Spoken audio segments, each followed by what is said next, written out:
రాజాబాయ్ ఎవరో తెలుసా? ఆడెప్పుడో చచ్చిపోయాడు కదా.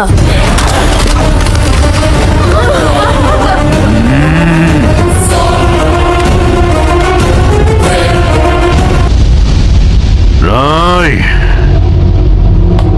ఇట్రా.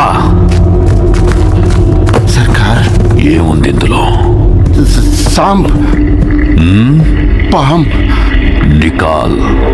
ఇప్పుడే అడవి నుంచి తీసుకొస్తున్నాం సర్కార్. పాము విషయంతో మంచి కసి మీద ఉంది.